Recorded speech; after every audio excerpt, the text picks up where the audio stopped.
Just kind of always love Schedule 1. Is my favorite kind of stuff. And unfortunately won't be able to say that for too much longer with Schedule 3 coming in. But at the end of the day, like, yeah, just living in Vegas, having fun, helping people identify the best cannabis brands across the country. I love Schedule 1. Yeah. I love how you said that. I might steal that from you. Yeah, love it. I might steal it. The best kind are in there. Speaking of the best, why don't you go ahead and tell us more what you guys got going on, what you've been doing? Yeah, so the last 2 years, started a company with Best in Grass, and started it with my old partner from High Times, Kaz, or Mark Kaz as people know him. And then we had 2 other business partners come in, Aditya and Jason. And so we founded Best in Grass, and our mission is to really become the trusted source from consumers to overall dispensaries, brands, industry as a whole, to give them insights based upon consumer feedback. And so that's where Best in Grass comes from. Like Best in Class, we created Best in Grass, and we want the consumers to vote, enter in feedback, and then that is how the award is given. No outside sources, no test results. It's literally consumers that are purchasing legal cannabis inside these dispensaries. They are taking it home to judge and consume, and then entering their feedback into our proprietary custom portal that we made. And then that drives insights, but that also creates the rankings of our contest. So the first year we did 5 states. Second year we did 10 states. This year we're going to do 13 states. That's awesome. And yeah, we go state to state, work with an intake partner, work with 20 to 30 dispensary locations, and then we pack up 2,600 judge kits typically in most states. Some states have like 3,400 judge kits, just different categories. And then they take it home and judge. And then the funnest part that I love is bringing everyone together to show the results. So that's the award show portion. And here in Vegas, we're going to have that February 25th at the Brooklyn Bowl. Yeah. And so that's gathering all the brands that participated. They all get free tickets. Every judge that completed judging, 100%, they get 2 free tickets. And then all the retailers, they get a set amount of tickets, with sponsors as well getting tickets. But that's really gathering everyone in the Nevada industry. It's not just Las Vegas, it's everyone in Nevada. Everyone's invited. And we host a red carpet cocktail attire award show. So dress up, show up, show out.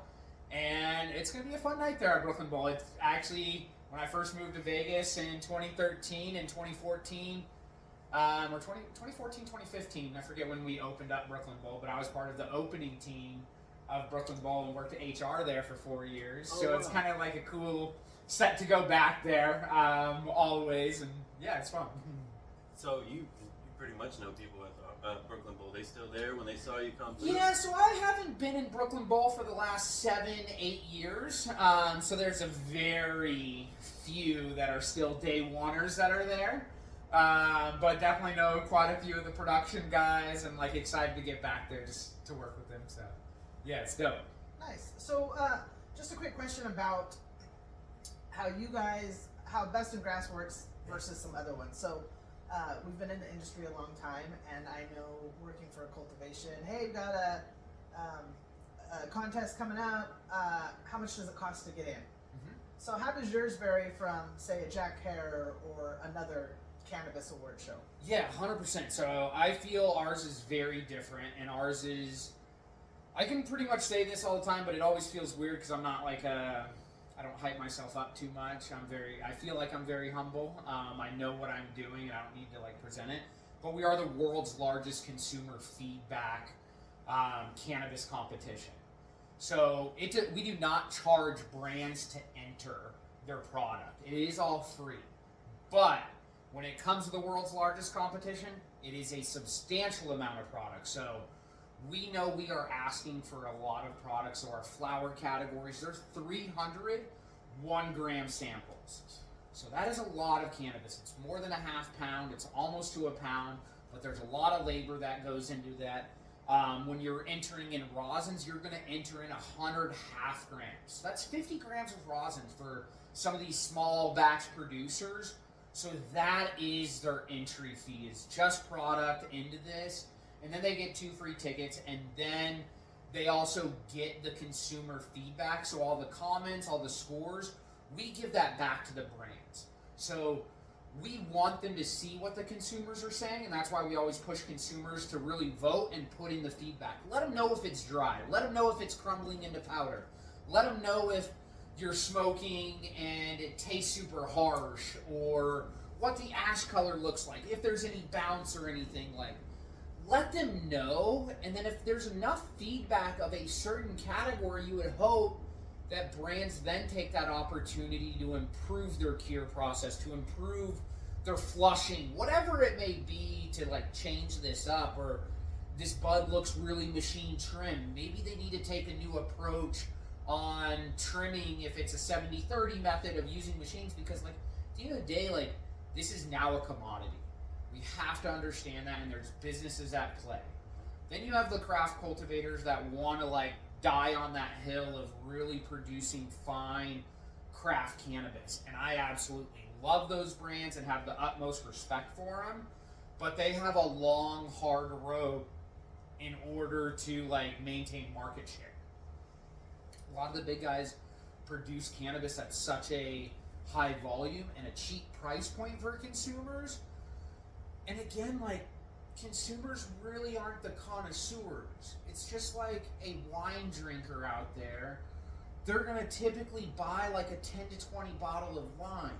Then you have the sommeliers that are going to buy a $400, $500 bottle of wine because like that's just truly what they like. And I think there is enough room at the table for everyone to join in and not kind of backstab each other. And that's like kind of what I want to highlight, is like the smaller brands winning. Even the big brands, like I love to see big brands winning because that means the consumers are getting what they want. Sure. Even if it's not for me, like I think the consumers are our most important part because they're allowing us to have a legal industry. And again, I come from the legacy market. I used to hate like the overall corporate cannabis, but at the end of the day, corporate cannabis is still offering a lot safer method to get cannabis into the hands of people that truly need it. The corporations are going to be leading the forefront when it comes into Schedule 3 and having insurance start paying for your cannabis. That's going to be the corporate cannabis people pushing that. Not our small brands, unfortunately. The small brands will hopefully benefit later on, and I want that to be the case, but like, you can't fight in between this. Like, you gotta like be able to work together, and again, it takes both sides to want to work together. The corporate cannabis people need to work with the lower guys as well. I think in Nevada we've seen that with a few of the cultivators out here who were traditional market, and then now you see them on this side of the market with their products. Not corporate, but they still have their brands, they're still pushing hard, they're learning the ins and outs of the industry, and that's good to see. But I'm glad you said that, because that made me think of something I've never thought about, is that corporate will do that push to have the insurance and stuff like that. And that's really valuable to the consumers. And the black market, as much as I love them and I hang out with them and rock with them, they won't be able to do that. And we don't, I talked to somebody the other day who called me corporate for what we're doing with the judging and all this, and it was like, yeah, well, that's one way to look at it. But the black, and he's like, you don't stick up for the other side of the market. I don't have to stick up for them. They do very well on their own. They've been here before me. They'll be here after me. Yeah. So what's the push that we can do? And like you said, that corporate takeover or corporate bringing in is a takeover, but it does have its ups and downs. And if they do push for the insurance, where our medical patients can truly get good medicine, quality medicine around the nation, is a leading thing. And to have you in there and represent how you do, where it's not, like Amber had mentioned, it's not how much you bought to get in there. It's bring your samples in and let's really get that feedback to consumers. Because I know on some of our samples, it was a hit and miss with us going to taste and ash, and it was really refreshing to answer the questions honestly. Like, okay, this kind of broke up too dusty, or maybe the flush wasn't there for us. So yeah, we appreciate you bringing that in. Yeah, and I think that's always the key, is like highlighting consumer feedback. So it's the consumers that are allowing the industry to happen, you know? So like, you gotta give them the voice. And like, in previous years, like the reason why we created the People's Choice model is because back in 2020 when pandemic hit, previous 2018, 2019, me and Kaz were running the Cannabis Cups with High Times, and they were just not giving us enough to do and like make it better. It was kind of just hand selected judges. It was only like 200-300 judges at a time. It would be a sign up. It would just be homies of homies. They would judge, and they had amazing palates and understand terpenes at a way higher level than consumers. Sure. And then we always had a ton of people like reaching out that they want to judge as well.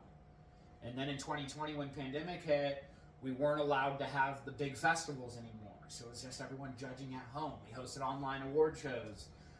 We were doing everything to allow people to have like a Cannabis Cup experience, but we created the People's Choice model. So instead of only 200-300 judges with fat bags of weed, like, because that was like more so the medical days, not necessarily the full legal cannabis that we're into now. So in 2020, we're like, oh, we can't do that. Kaz had the great idea of like, let's do a People's Choice model.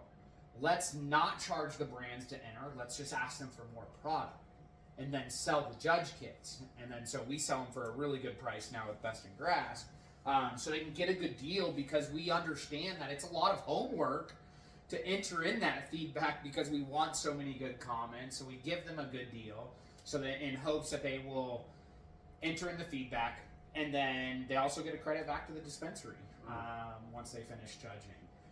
So we tried incentivizing all these judges to do this as well for it. But yeah, it's kind of the whole stick. So you mentioned that you've done this in several states. Which state do you think? How do I want to say that? Just in your opinion, which state do you enjoy doing the most, and why?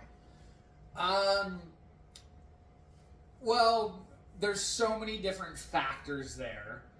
One, there's personal preference just in regard to the scenery, dealing with people, and how their cannabis community is. And I think like Montana for me was more of an eye-opener this last year. I haven't been there before. It was our first time doing it. Had an amazing intake partner with Sultanics and Sahil out there. If you're part of the Montana industry, you definitely know the Sahil name. So that was just such an amazing community, and when we announced like certain people, everyone cheered. Like it wasn't just for one person or just because it was their brand. They were happy that another person won, and it was part of that local community. So like Montana as like a personal thing is amazing. Then we had like Michigan, another personal favorite of mine, because there's so many good genetics there and so many good growers that like they have an amazing product. And then also like the consumers love competitions out there. So like they sell well, everything does really well. Michigan, it's the one we first announced when we did Best in Grass in 2024. And so yeah, like Michigan's probably like the top overall like earnings and best like business of it. But I think every state has their ups and downs. Like I just got back from Oklahoma earlier this week, and that was an amazing award show, but it's not the best for business, where consumers have a lot of money and buying like a lot of product. Producers get hurt with a ton of lab testing out there. But like when we host the award show and bringing everyone together, like it's redneck country, right? Like people aren't used to dressing up, but they all dress up for our event, and everyone's like stoked to see each other dressed up. So like it's an amazing time there, and so I really love Oklahoma there too. Like yeah, every state I think I could pick out amazing things about, honestly. I love each of them for what they're special for. That makes sense. How many states total have you done now? For Best in Grass, we'll be up to 13 by the end of the year. We've done a total of 11 different states now. 11 different states.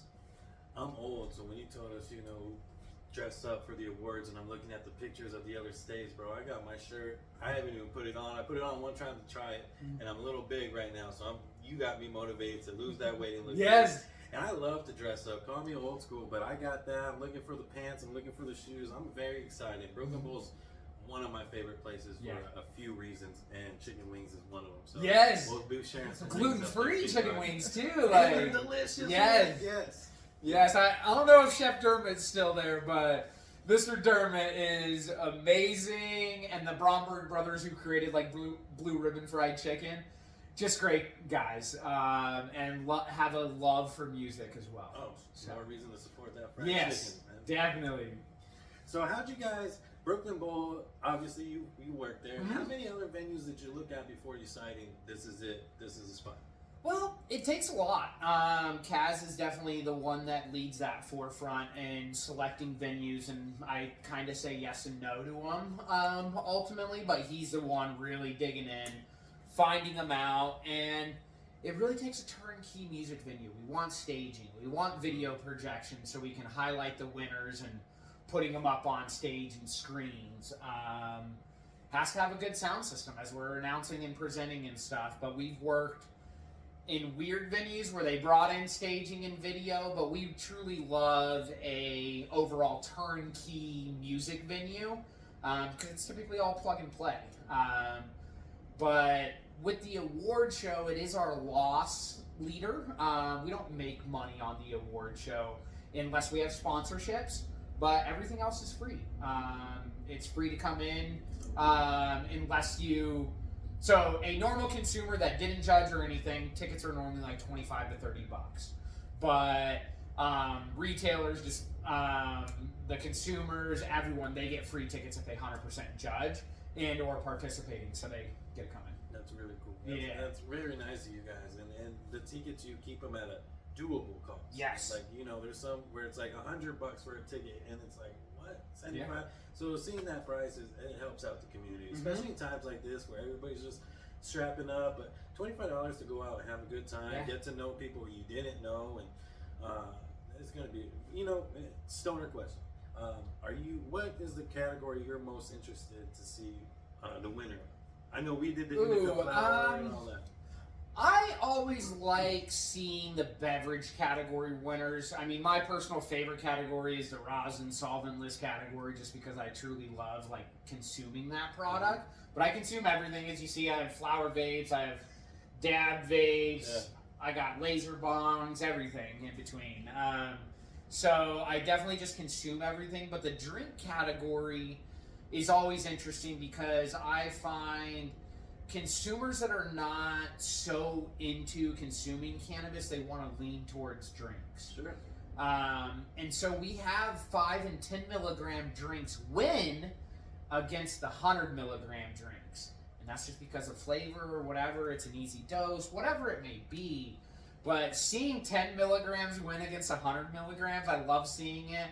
For the fact is, like, that's just a truly good product. It's not something that got everyone obliterated high because it's 100 milligrams, but someone just truly enjoyed that product. So, like, I love seeing beverage categories typically. Yeah. And then the flower categories, when it's a very stacked category, because, like, that win then means something. Like, there was 20 plus options and they're the winner. Like, yeah, it's kind of cool seeing those categories as well when they're the high ones. Oh, yeah, I agree with you 100% on that one. That's true. I know I'm looking forward. My personal would be flower. I'm Yeah. a big fan of everything else, but flower, since day one, has always gotten me. Edibles are a little too heavy for me. I'll go to sleep, so flower is my go-to. Yeah. Flower's always good, and I think there's just a wide range of palettes, and I love reading the comments. And again, so, like, this competition means so much to me. The Cannabis Cup, when we were doing that cup meant so much to me, and we would eliminate any sort of cheating, but we didn't have the best systems in place there. Like, there was one code for an indica flower, every person in indica flower got that code. So we switched that up for Best in Grass and made individualized QR codes and codes that are assigned to individual people, so people just can't create open amount of accounts and then enter in their feedback and try and vote for them. We limit to say, like, you have to judge a certain amount of product in your kit in order for your score to count. So if you're a brand that wants to just vote for your brand, it doesn't work that way. So we kick all those out. And then I spend about 10 to 20 hours every competition once results are tallied. I look at the results, look at judging names, look at emails, look at phone numbers associated, look at how they're voting, because there's called the Z-score that we run. And if there's 2 things voted a 10 and then everything else is a 1, well, I need to look at their judging. Look at who that is, look at their email, see if there's any additional comments. Is it 2 10s associated with the same exact brand and everyone else is down? Well, I'll just kick that score out. Because that is not a real score. Not everything's a 1 and 2 or 10s. Like, it just doesn't work that way in life, sorry. And you can't be that much of a fanboy. I want real results happening. And who we award matters. And again, I'm not kicking people's out of scores because they don't know how to vote or anything. I look at their comments, but if you have 2 10s and there's no comments and there's a bunch of 1s, those scores are typically kicked out because you didn't care enough to actually vote, so your results don't matter. And then we look at names. We'll pull Google searches to find people's emails. Like if we see like certain funny business going on, we'll try and search that Google thing, see if it's tied to a phone number, see if it's tied to a business. Like we do a lot of search on the back end because it means so much. So people that are voting for their own product, you're most likely disqualified silently. So when you don't win an award, if you want to ask me if you've been DQ'd, more than happy to have that conversation with you. But yeah, it's sad seeing a lot of people trying to vote for their product and can't just let their product stand on their own. And I think with a lot of competitions, unfortunately, they all have been pay to play.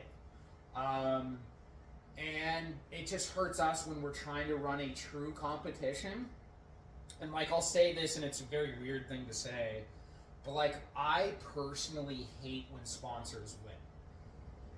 And the reason for that is it offers consumers or other brands to kind of shit on them, like, oh, they only won because of a sponsor.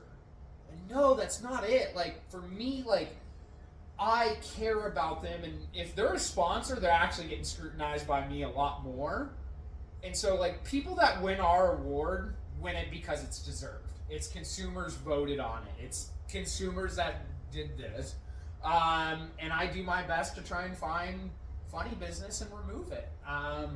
Because I want to be a contest that is like looked at as truthfully, and unfortunately sometimes consumers will vote a blueberry pancake waffle infused joint to win over like a good hash hole, or like a live resin pen will typically win over a rosin vape pen.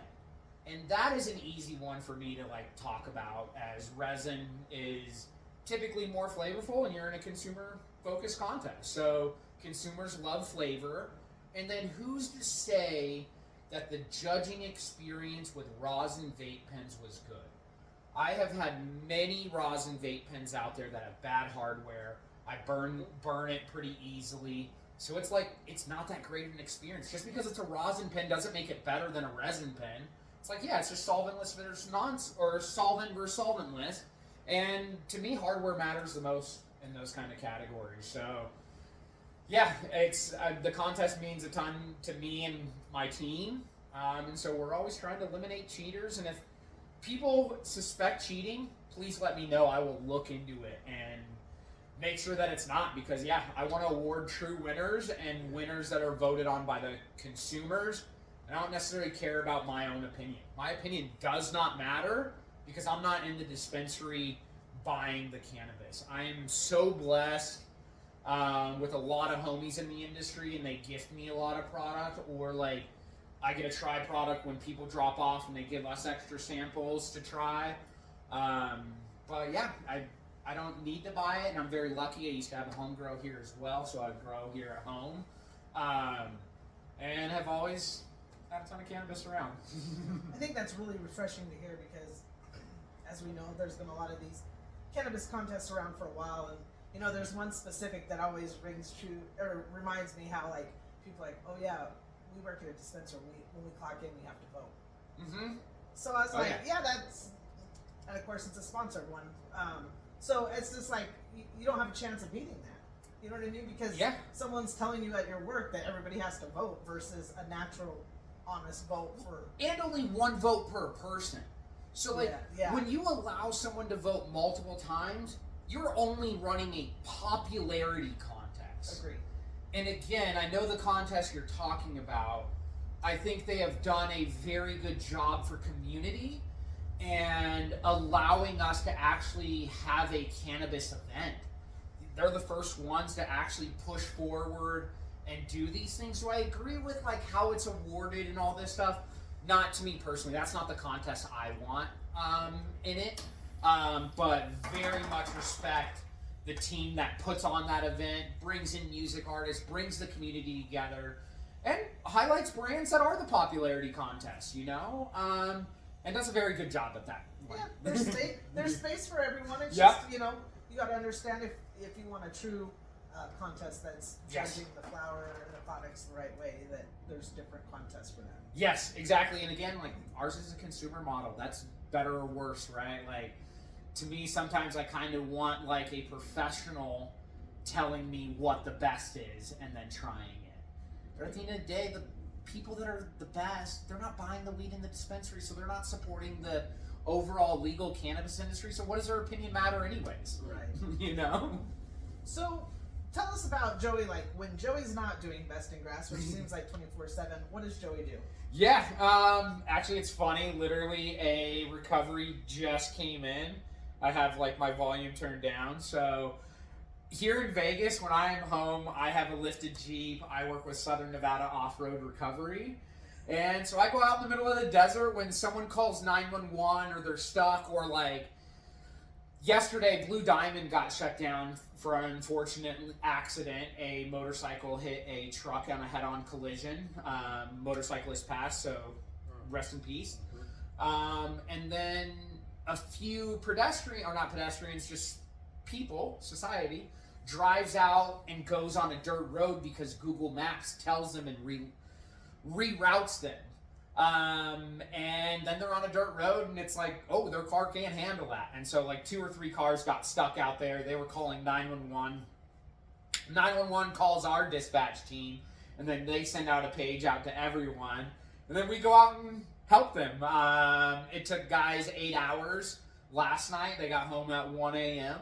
After their couple recoveries. But yeah, so in the off time, I love going out in the desert, trail ridings. I also help admin and trail. I'm a trail leader with Southern Nevada Off-Road Trailing, which is SNOT, so I have SNOT and SNOR acronyms. And yeah, I just love also helping the community. That's like the fun part of that, being in the Jeep. Like no one else is coming out to get them. Tow trucks aren't going to go out there and get them. So we're kind of like a specialized group that helps the overall off-road community. And then in the winter, we'll be up on Mount Charleston. We have snow patrol. A few of us guys will be up there, and we pull people out of the snow when they get stuck in a ditch or in the parking lot and they're iced up. We'll hook up and just pull them out, typically free of charge, but we're donation based. Okay. So our organization's all volunteer and donation based for people, and love helping people out. It's amazing. I'm learning trails and to go outside more. What is something, especially in the Jeeps, what's the trail where you say this is one you should try out? Ooh, depends on what your ride is. So if you're just in a normal SUV, just at least make sure you have all-terrain tires. That is going to be your biggest savior, and then you're just going to have to go very slow on typical trails. But a very easy trail that I love, probably going out 2-3 times a month, is Cottonwood Pass. There's a nice little view overlook area up there. It's only like an hour to get to the peak from my door. So I kind of just jam up there, and it's a great view. I'll sometimes cook dinner and just chill up there and take pictures and then head home. Yeah, so Cottonwood's a good one. It can take you all the way down to Pioneer Saloon too through there, so that's a fun one. Very easy too. If you have a typical truck, like I said, you can go on stock tires, but you're just out there risking, and you might have to put on your spare after a little bit. But like all terrains will definitely get you through it. You can ride that trail in 2-wheel drive typically, and a little bit higher clearance. You don't need a ton there. But yeah, Cottonwood would be the best one. I know you just said like you make your own dinner. I've seen some things you've made. But when you're not doing that and you have free time, since you are a local and we always ask people for food, what's a good food recommendation for you? Gosh, it depends on if corporate is paying or am I paying. No, we're going Joey's money. Oh, Joey's money. Gosh, yeah, like I'm typical fast food. I'll go In-N-Out. In-N-Out's like a great 2-3 times a month thing. Otherwise, like I cook basic things at home. I love cooking fish. It's easy, and then cooking steaks or some veggies, some potatoes. Like nice, easy. I'm very basic in that aspect. But then, man, if I'm hitting a corporate dinner, we're going to Sparrow and Wolf or Beauty and Essex. Momofuku, anything in the Cosmo restaurant world is a great one. Locals, I can still afford Herbs and Rye or Echo and Rig, but those do get pricey if you're going out with a nice date. But overall, great spots. Yeah, Cleaver's another good one. Definitely just a fan of a good steak and old fashioned if I'm going to a restaurant, or Asian ramen infusions. Been getting into that more. It's winter time, so I can stand the heat. So yeah, getting ramen nowadays is great. I mean, those are awesome answers. And like you said, in the wintertime, ramen is a go-to. Yes. Ramen, and I think pho, everybody goes and gets it. Yep. Warms the belly, warms the soul up. So good. So good. And can we show the trophy for people who haven't seen it? Yeah. Just because it is different, I always thought it looked cool. Yeah, so it's actually very heavy. Yeah. This is the Best in Grass trophy. It was designed by Connor McDonald out of Ohio. He's an industrial architect. And so our logo, as you see, is just the grinder extruded. So then he went into a cultivation facility out there and took an inspiration. He noticed that clones are being cut at a 45-degree angle for the start of life, so that's why this is at a 45. Awesome. The roots typically rise from a pot, and normally pots are rounded at the bottom, so it's the roots rising from the earth on there. And yeah, just an overall, we wanted a heavy, substantial trophy, not just some plastic trophy. When someone grabs this, I want them to feel that it means something. Yeah, you can use it as a weapon too, really need to. But yeah, it just means something when there's actual weight there. Mm-hmm. And so yeah, it's been super cool to be giving this. We actually had a guy pretty tear up in Oklahoma recently. And I remember that feeling when giving away the Cannabis Cup, because that was another beautiful trophy. Giving that away and then seeing people this means something to people and acknowledging that. Yeah, it's a beautiful thing. And we do gold, silver, bronze trophies. No longer a gold trophy and then 2 medals. I think everyone in the placement deserves to have a trophy. So we made that a thing, is they get gold, silver, bronze. And yeah, it's a trophy. I'm glad I asked, because that is a lot of detail that somebody actually went into the cultivation, looked at the trees, looked at the pots, and really took their time, and it came out really beautiful. So yeah, congratulations. Your baby here's got weight and it looks good. Yeah, thank you. It takes a lot, and again, I have a whole team behind me. Yes. I am one of the faces of Best in Grass, but man, we have a whole team. We got designers, we got tech people, we got people working on this project behind the scenes, because we truly want to be the trusted source of information from consumers to dispensaries to brands. And we want consumers to trust us enough to do with their data that they're giving us, their feedback that they're giving us, making sure that it's treated right and giving brands and people insights for it. So it's a real goal. And the goal is working. Obviously, the whole team's doing their part. If you're 13 states in and in such a rapid growth, you're going to hit that 35, 37 states I can see within the next couple of years. And that's amazing, man. Yeah, really it's super fun. And when I look at the numbers year over year, we work with 530 retail locations last year. We worked with 800 different brands, all in 1 year. It is crazy the amount of numbers. We had over 50,000 individual data points come in. Just so much data happening, and we want to use it for good.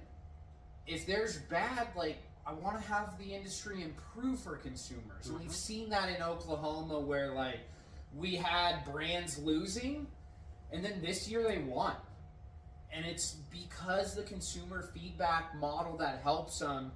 And like every brand knows that they can get feedback from bud tenders. But again, when you're giving free product to a bud tender, all they're gonna say, unless it's trash product, like you have to be really bad product for them to say like, oh no, I'm good, thank you. But if it's anywhere decent, they are going to hype you up and say, oh, I love that product, let me know when you have more. Oh, your stuff is just so good, I love it. They will always love it. But then when you get consumers that are paying for your product and entering in the feedback, that's where we get real feedback. So Yeah. I think that's unbiased. essential because, excuse me, I say this about a lot of the things that happen here in Nevada in our industry and how the focus is always the bud tenders. Mhm. And that's great to a certain point, but they're not the ones, I can't say they're not the ones buying your product, they do buy some, but Yep. you know what I mean? It's the consumers. That's Yes. who really counts. And if you're setting up events and you're just giving free product to bud tenders, is it really doing what it's supposed to do? Good point. Unfortunately, the bud tender tool is the best tool in the industry in order to sell your product. So that's where it comes into the play. I mean, to me, bud tender incentives are only pay to play.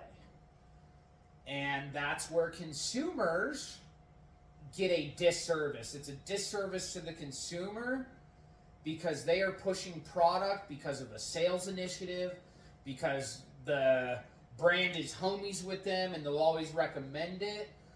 So like, I don't want to get in the business of recommending product.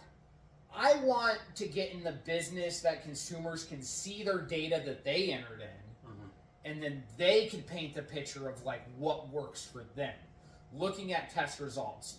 Nevada's an amazing state, and we're very lucky to have the regulation in place where terpene testing needs to be on the label. And so that is a big help. And again, like, I'm not saying terpenes are the only thing that matter. I think we need to get away from thinking any one thing matters. We learned 15 years ago that it's called the entourage effect for a reason. It's everything combined. It is your THC percentage, but it's also your CBG percentage. It's your total cannabinoid percentage, and then your terpenes. Yeah. So looking at a robust profile, and if it works for you and you're seeing winners based upon that, or that's what won against your results, that's what we want you to notice, and then see those terpenes and drive that, and that's what you want to look for in the dispensary. And maybe eliminate the overall bud tender ideas just because they're on a sales initiative. Right. More so. So funny. I believe the same way. I believe a good bud tender is like a good bartender. So you don't push the house product. You say, hey, how do you feel? How do you want to feel? Is there Yes. certain things I can search for you? And I think there's very few dispensaries that very few bud tenders that don't push the house product. They actually want you to come back with a good experience. Yes. And tell your friends, hey, these guys know what they're talking about. It wasn't weak. It wasn't bad. It wasn't boof. It was honestly good people. It was good flower. And I'll go back. Let's go. And it's just like a good bartender. They know what brings that clientele back. They don't focus on, oh, this tequila, this rum is so many proof, right? And like you said, there's just so much. There's a taste. There's how you feel, the smoothness. And sometimes they compare us to alcohol, but it's those type of things that I compare it to is bringing people, the consumers in and talking to them, making them feel welcome like a good bartender, like a Yes. good bartender should. And it's very few now because everybody wants to market one thing, which is, and I always talk about, we all THC results. Yep. The highest THC levels and this and that, but these new bud tenders, I think we should go back and try to teach them what an entourage effect is and really get them on some good flowers so they can do more of that than just get their here's your $10, here's your pizza Yeah. party, you know, because that doesn't help the consumers. Yeah. And it's really freshening to see a new plant and new trophies and a new thing that's 420% transparent on what it is.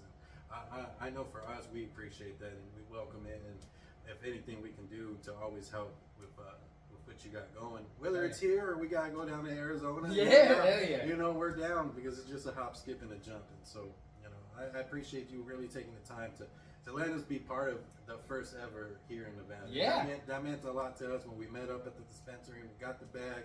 We saw the other smiles of the other people who were getting bags. Yep. You can see there's like new hope on the horizon there. Yeah. We have new fresh meat, new fresh stuff coming in. I'm hoping we come back. Nevada was a very unfortunate competition. We had one of the brands enter in product, and they got hit with a recall. And actually, it's super sad because he ended his business with this recall. He is no longer a part of the Vegas industry. He is going to be fighting against CCB, which I love. But yeah, there was a lot of things that got messed up because of that. The 2 recalls that happened were in hybrid and sativa, and it locked up those kits because our intake partner and amazing compliance officer over there, Katie, she worked with CCB to help the retailers and bundle everything into a kit. So it was a single scan out with all the products. It was amazing. But then when a recall happened, one product ended up locking up those kits. So feedback was very slow on those. And so Cultivate got a huge amount of product the last week of judging. And so we saw a big increase in judging, but like it definitely hurt the overall Nevada competition for that. And I'm hoping to be back. It's a lot of brands, unfortunately, even though they're homies, always just say like, oh, it's not for us this year, we'll see next year. And again, what that does though is like, it lessens the actual ability to run a good competition the first year. So yeah, maybe we won't be back. Because everyone wanted to see how it went. It was a bad one. So like, I'm not sure if it's necessarily worth it to come back to Nevada being straight up and honest, transparent. It's how I am. And yeah, so if brands wanted a real competition that they always told me about, like, oh, we want your competition to come here, we'll participate, we'll do this. And then when I called them and they didn't participate, well, continue on with your competitions that you have here because you love them so much and you want to promote them so much as you won in your popularity contest. No problem. There's other states that do welcome us and actually participate and want to do this. And again, there's no hard feelings. It is a very hard business here in Nevada. And everyone's just trying to do what they do. Everyone's just trying to maintain their margins and keep their job or keep the doors open, honestly.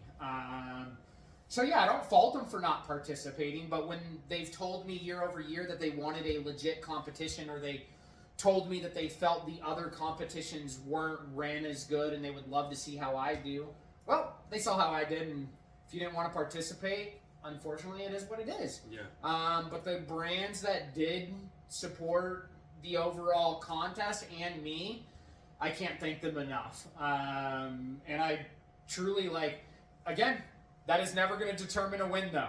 It's still the consumer feedback that does that. I try and highlight that as much as possible because we are true to that. And I don't like funny business. I want these trophies to mean something every day. That's awesome. Yeah, I'm actually glad we got to do this interview, this little sit down, because not only did I learn about this coolness, but also your other partners and yourself who worked with other cups and took those ideas and saw what worked, what didn't work. Yeah. And even those brands didn't want to be part of it here.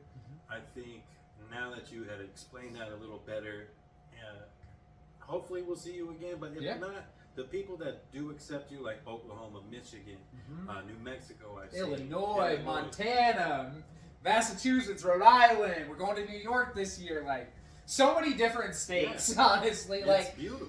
But what I'd say is, like, I want Nevada to win.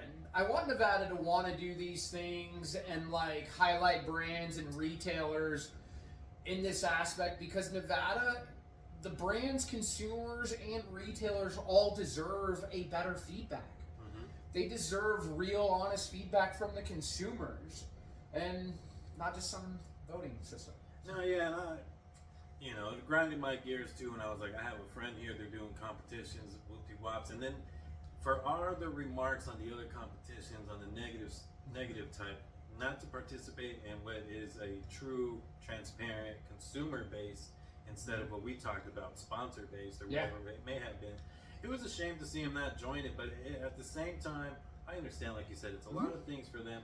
But the movement on how you do stay forward and transparent and say, hey, we love to have Nevada win, we would love to, but to be honest, this happened, that happened.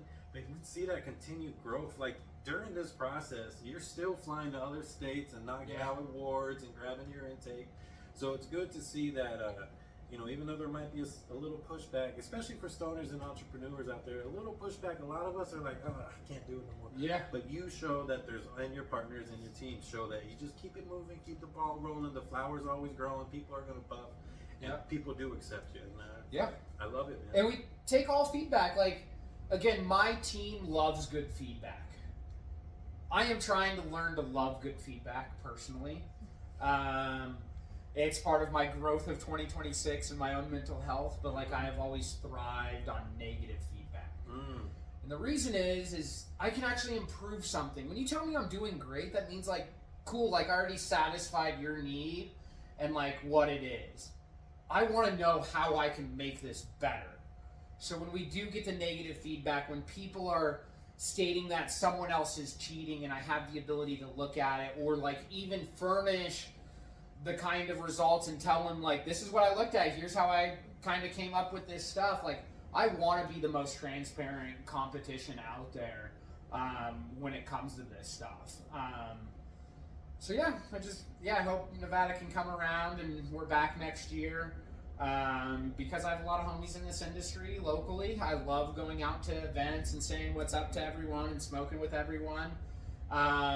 And I just hope, if we do it next year, that people are wanting to participate more than anything. Yeah, and I love how you said that because negativity, I learned, pushes me a little more. Like, I used to do speeches here and there, and everybody like, gee, that's a good speech, well.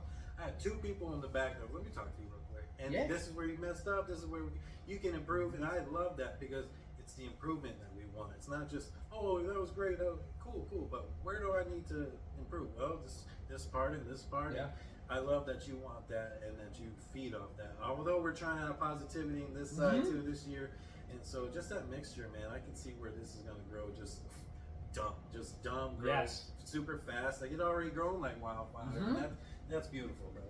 We're hoping. I mean, as long as consumers, retailers, and brands trust us as a source of real information that consumers are giving us and real insights, I think we can win. Yeah. But yeah, it's also like we're working on other apps or not apps, but like the Best in Grass app will be a year-round thing.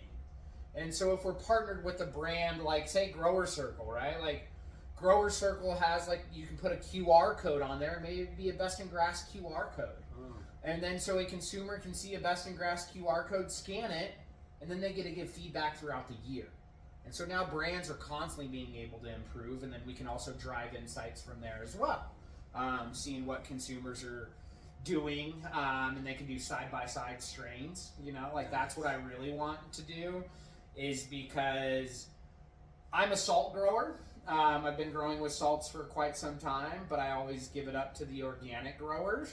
I feel like they have a different quality of cannabis once their grow is dialed in. It takes a little bit to do that. But overall, I want to see, what nutrient programs are winning, what lighting programs are winning with consumers, right? I want to eventually start gathering information from the growers and then layer that on top of, the consumer insights. And then so we'll understand do cocoa growers do better, or do peat moss growers do better, or the organic soil growers, or is it the outdoor in the ground growers, greenhouse growers? Seeing those things will be awesome to see. And again, it all takes time. It is actually super challenging to understand technology. It's something that I now have a tech team, so working in there is crazy. And if I want to drag and drop a file in Google Files, it's super easy.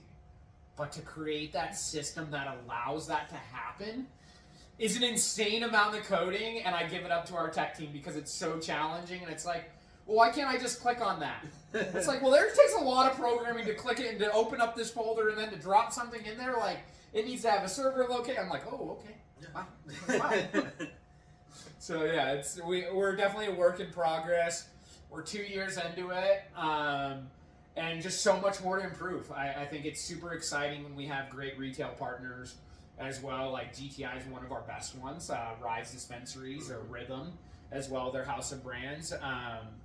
They have been such a supporter, and they supported us in every market that we're in.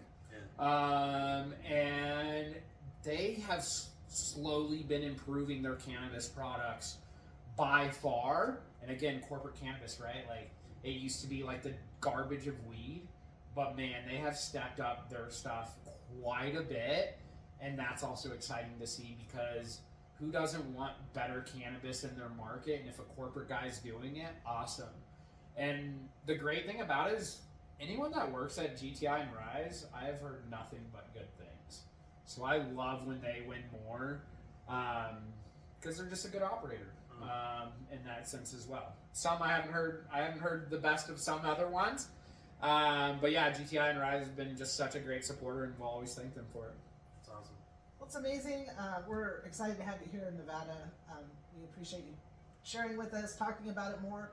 Hopefully these brands understand the feedback that they get, that it really helps them be excited for the next year and want to participate again. But we appreciate you taking the time to talk with us. Yeah, thanks for having us. I mean, it's exciting, and always love spreading the good word. And just one more time, if you don't mind, just giving out Best of Grass's IG, anything they can find you, and then give us a date one more time for our award ceremony. Dope, yeah. So you can follow the Best in Grass journey at bestingrass.io _ at the end. That is our main account where you'll find all information. We'll post a bunch of stories and also the influencer content. We'll post your guys' content there as well. And then the award show is February 25th at Brooklyn Bowl, 6 p.m. red carpet, doors open. And it's going to be an amazing time. And then if you want to follow me on my personal IG, it's a Joey, just like it's a Mario. It's a Joey. And you can check me out on all my Jeep adventures and rescuing people. I was going to say, rescuing people, grabbing some food, and thank you again, man. Appreciate you. Yeah. And as for us, you can always find us on Instagram, Talking and Token. We're building that website. Hopefully we'll have Joey be part of that for us. And, anything you want to say, Amber, before we head out? Just thanks for watching, and go support Best of Grass, please. Awesome. Appreciate you guys. See you on the next one. Lots of cheers. Joey's a great guy. Right at the